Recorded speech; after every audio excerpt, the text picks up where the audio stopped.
Hello അസ്സലാമു അലൈക്കും welcome to our YouTube channel.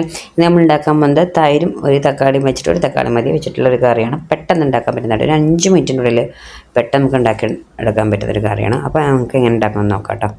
അതിന് ഒരു മൺചട്ടി വെച്ചിട്ടുണ്ട്. അത് ചൂടാകുമ്പോൾ കുറച്ച് വെളിച്ചെണ്ണ ഒഴിച്ച് കൊടുക്കുക.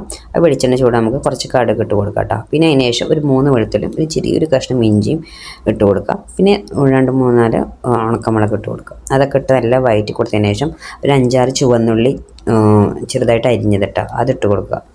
അതിട്ടിട്ട് നല്ല വാട്ടിയതിന് ശേഷം ഒരു തക്കാളിയും കുറച്ച് കറിവേപ്പില 3 പച്ചമുളക് ഇട്ട് കൊടുക്കാം. അതൊക്കെ നമ്മളെ ഇഷ്ടമാണ് കേട്ടോ. മുളക് എരിയില്ലെങ്കിൽ 3-4 ഇട്ടെടുക്കുക, കുഴപ്പമില്ല.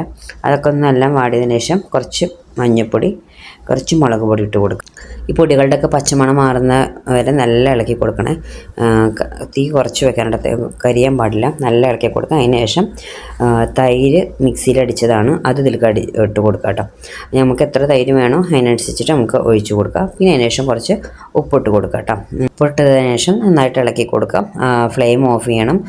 അപ്പത്തിന് ഓഫ് ചെയ്തിട്ടില്ലെങ്കിൽ അത് തൈരില്ലാതെ പിരിഞ്ഞ് പോകും കേട്ടോ. അതുകൊണ്ടാണ് തൈര് ഒഴിച്ചതും പെട്ടെന്ന് ഓഫ് ചെയ്യാൻ പറഞ്ഞത്. അപ്പോൾ കറി റെഡി ആയിട്ടുണ്ട്. നല്ല ടേസ്റ്റാണ് കേട്ടോ. ചോറിൻ്റെ കൂടെ ഒക്കെ പെട്ടെന്ന് ഉണ്ടാക്കാൻ പറ്റും. 5 മിനിറ്റ് നമുക്ക് ഉണ്ടാക്കാൻ പറ്റും. അപ്പോൾ നമ്മൾ കറി റെഡി. ഇതാണ് ലാസ്റ്റ് സ്റ്റേജ്. എല്ലാവരും ട്രൈ ചെയ്ത് നോക്കുക. അപ്പോൾ നമ്മൾ വീഡിയോ ഇഷ്ടമായിട്ടുണ്ടെങ്കിൽ ലൈക്ക് ചെയ്യുക, ഷെയർ ചെയ്യുക, കമൻറ്റ് ചെയ്യുക, സബ്സ്ക്രൈബ് ചെയ്യുക. Okay, bye, thank U.